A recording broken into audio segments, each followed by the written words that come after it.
ကဲသွေးတို့မိတ်ဆွေများမှာပထမကျွန်တော်တင်ထားတဲ့သွေးကြသေးတဲ့ဗီဒီယိုဖိုင်လေးရာတဲ့နည်းနည်းရှုပ်လို့တဲ့နည်းနည်းတိတ်နားမလဲလို့ဆိုလို့ကျွန်တော်ကဒုတိယအကြိမ်အနေနဲ့ရိုးရှင်းဆုံးလွယ်ကူဆုံးနည်းလေးကိုကျွန်တော်ကထပ်မံပြီးတော့စေတနာဖြင့်ထပ်မံတင်ပြပေးလိုက်ပါတယ်ခင်ဗျာစသဖြင့်ပထမအနေနဲ့ဒီရေဖန်ခွက်တဲ့သို့ရေနွေးပူ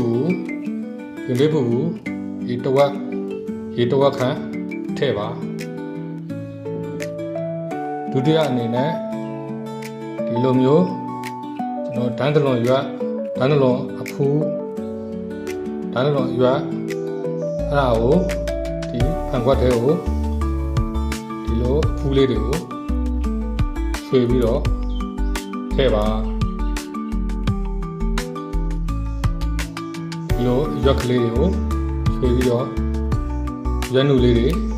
ထည့်ပါတစ်ခါဒီမှာအမျိုးကိမို့ရတင်လို့တင်ပြီးတော့ရွက်ကလေးတွေကိုဒီလိုထည့်ပါအဲ့လိုထည့်ပြီးပြီဆိုရင်ကျွန်တော်ကဒီလိုစောနဲ့ဒီလိုနှစ်ခဏလေးဖြည့်ပြီးတော့သူ့တဲ့အရည်လေးတွေထွက်အောင်ငွေပေးပါငွေဆက်ရှိတဲ့လူကငွေဆက်နဲ့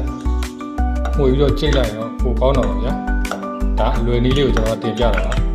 အဲ့လိုမျိုးချိန်လိုက်တဲ့အရည်တွေထွက်အောင်ခုကအရည်တွေထွက်အောင်ဒီဘက်ထဲကခံရည်ထွက်အောင်အဲ့လိုမျိုးငွေပေးပါအဲ့လိုရုပ်ကလေးတွေကအဲ့လိုငွေရင်းနဲ့ရည်တွေကိုတလောက်စီဆိုလို့ရှိရင်7 မိနစ်လောက်ခဏနှက်ထားပါဒီတိုင်း7 မိနစ်လောက်ခဏနှက်ထားပါဆိုလေဖုံးလေးပိတ်ပြီးတော့အုပ်ထားပါ7 မိနစ်နှက်ပြီးသွားပြီဆိုလို့ရှိရင်7 မိနစ်ကြာသွားပြီးတဲ့အခါကျရင်ဒီရွက်ကောအရေရောကိုဒီဖန်ခွက်နဲ့တော့နော်အရေရောကို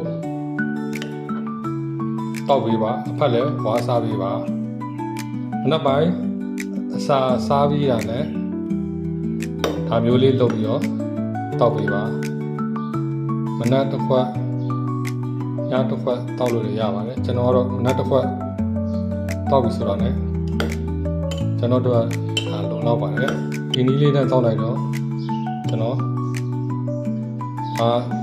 တွေ့ကြစီမှာတောက်ဆရာမလို့တော့ပါဘူးစားရင်သွေးကြောင်ချိန်